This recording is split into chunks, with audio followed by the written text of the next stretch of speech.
दोस्तों आज के इस वीडियो में टॉप 25 प्लस जीके क्वेश्चन लेके आया हूँ जो कि आपके आने वाले एग्जाम के लिए बहुत बहुत इंपॉर्टेंट होगा। तो वीडियो को आप लोग ध्यान से देखिएगा। इस वीडियो में आपका पहला सवाल है। इस वीडियो में जो पहला सवाल है आपका, किस देश में सफेद हाथी पाए जाते हैं। सवाल है आपका, किस देश में सफेद हाथी पाए जाते हैं। तो ये ऑप्शन नंबर बी इसका बिल्कुल सही जवाब होगा। थाईलैंड में सफेद हाथी पाए जाते हैं। अगला सवाल है दोस्तों, दुग्ध उत्पादन में भारत का कौन सा स्थान है। दूध उत्पादन जो भारत में होता है वो भारत का कौन सा स्थान, मतलब दूध उत्पादन में भारत कौन सा स्थान पे आते हैं। तो ये जो आता है ऑप्शन नंबर सी यानी प्रथम स्थान पे आता है। ऑप्शन नंबर सी इसका बिल्कुल सही जवाब होगा। अगला सवाल है दोस्तों, घोड़ा का जीवन काल कितने वर्ष का होता है। घोड़ा का जो जीवन काल होता है वो कितने वर्ष का होता है। तो घोड़ा का जीवन काल जो है वो 40 वर्ष का होता है। ऑप्शन नंबर डी इसका बिल्कुल सही जवाब होगा। ऑप्शन नंबर डी जो है इसका बिल्कुल सही जवाब होगा। अगला सवाल है आपका, राष्ट्रीय खेल दिवस कब मनाया जाता है। सवाल है राष्ट्रीय खेल दिवस कब मनाया जाता है। तो राष्ट्रीय खेल दिवस जो है 29 अगस्त को मनाया जाता है। ऑप्शन नंबर सी इसका बिल्कुल सही जवाब होगा। दोस्तों अगर आप लोग हमारे चैनल पर पहली बार आए हैं तो चैनल को सब्सक्राइब करके बेल आइकन भी दबा दीजिएगा। आपका अगला सवाल है, ऊंट का लगभग जीवन काल कितने वर्ष का होता है। ऊंट का लगभग जीवन काल कितने वर्ष का होता है। तो ऊंट का भी जीवन काल लगभग 40 वर्ष का होता है। ऑप्शन नंबर बी इसका बिल्कुल सही जवाब होगा। अगला सवाल है दोस्तों, अगला सवाल है, सबसे पहले नोटबंदी किस देश में हुई थी। सबसे पहले जो नोटबंदी हुई थी वो किस देश में हुई थी। तो ये घाना देश में हुई थी। ऑप्शन नंबर ए इसका बिल्कुल सही जवाब होगा। अगला सवाल है मित्रों, आपका अगला सवाल है, मनुष्य पहली बार चंद्रमा पर कब उतरा था। सवाल है आपका, मनुष्य जो चंद्रमा पर उतरा था सबसे पहली बार वो कब उतरा था। तो वे 1969 में उतरा था। ऑप्शन नंबर बी इसका बिल्कुल सही जवाब होगा। आपका अगला सवाल है दोस्तों, भारत में जीएसटी सबसे पहले किस राज्य में लागू हुआ था। भारत में जो जीएसटी लागू हुआ था वो सबसे पहले किस राज्य में लागू हुआ था। तो ये असम राज्य में लागू हुआ था। ऑप्शन नंबर डी इसका बिल्कुल सही जवाब होगा। अगला सवाल है दोस्तों, सिंधु घाटी सभ्यता का प्रमुख बंदरगाह कौन सा था। सिंधु घाटी सभ्यता का जो प्रमुख बंदरगाह था वो कौन सा था। तो वो option number B Lothal. Lothal जो था वो सिंधु घाटी सभ्यता का सबसे प्रमुख बंदरगाह था। ऑप्शन नंबर बी इसका बिल्कुल सही जवाब होगा।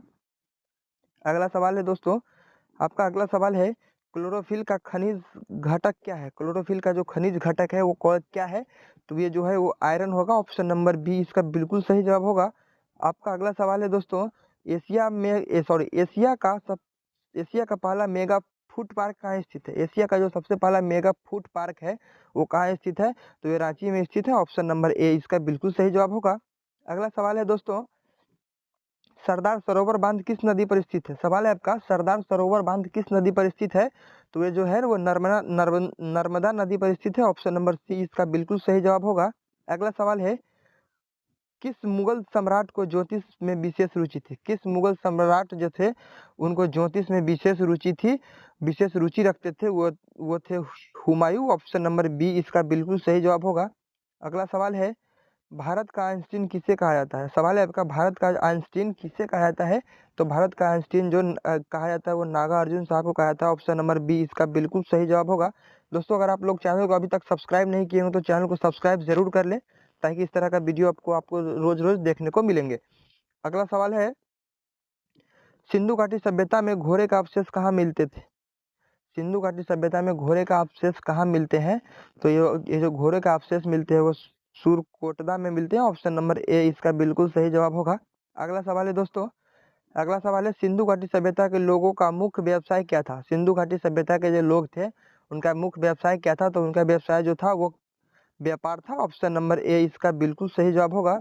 अगला सवाल है, अगला सवाल है, खोजी गई सबसे पहली धातु कौन सी थी। सवाल है आपका, खोजी गई सबसे पहली धातु जो थी वो कौन सी थी। तो वो तांबा खोजा गया था। ऑप्शन नंबर ए इसका बिल्कुल सही जवाब होगा। अगला सवाल है दोस्तों, मांडा किस नदी के किनारे स्थित था। सवाल है आपका, मांडा जो था वो किस नदी के किनारे स्थित था। तो मांडा चिनाब नदी के किनारे स्थित था। ऑप्शन नंबर ए इसका बिल्कुल सही जवाब होगा। अगला सवाल है, सिंधु घाटी सभ्यता का कौन सा स्थान भारत में स्थित है। सिंधु घाटी सभ्यता का कौन सा स्थान भारत में स्थित है। तो ये जो स्थित है वो लोथल स्थित है। ऑप्शन नंबर सी इसका बिल्कुल सही जवाब होगा। लोथल में स्थित है। ऑप्शन नंबर सी इसका बिल्कुल सही जवाब होगा। अगला सवाल है, मोहनजोदड़ो कहाँ स्थित है। मोहनजोदड़ो जो है वो कहाँ स्थित है। तो वो गुजरात में स्थित है। ऑप्शन नंबर बी इसका बिल्कुल सही जवाब होगा। अगला सवाल है दोस्तों, पहिए का आविष्कार किस काल में हुआ था। सवाल है आपका, पहिए का जो आविष्कार हुआ था वो किस काल में हुआ था। तो पहिए का आविष्कार जो है नवपाषाण काल में हुआ था। ऑप्शन नंबर बी इसका बिल्कुल सही जवाब होगा। अगला सवाल है दोस्तों, बुद्ध की मृत्यु किस वर्ष हुई थी? भगवान बुद्ध की मृत्यु जो हुई थी वो किस वर्ष हुई थी?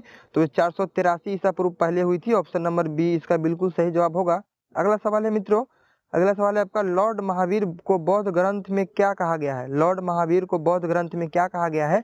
तो महावीर जी को बौद्ध ग्रंथ में निघंटनाथ पुत्र कहा गया है, जो कि ऑप्शन नंबर डी में है। इसका बिल्कुल सही जवाब ऑप्शन नंबर डी है। अगला सवाल है, जैन धर्म के प्रथम तीर्थकर कौन थे? जैन धर्म जो था उसका प्रथम तीर्थकर कौन था? तो उसका प्रथम तीर्थकर जो था वो ऋषभ देव था। ऑप्शन नंबर बी इसका बिल्कुल सही जवाब होगा। अगला सवाल है, अगला सवाल है आपका, कपिल वस्तु कहाँ, कपिल वस्तु संबंधित है? कपिल वस्तु जो किससे संबंधित है? तो ये कपिल वस्तु जो है वो भगवान बुद्ध से संबंधित है। ऑप्शन नंबर डी इसका बिल्कुल सही जवाब होगा।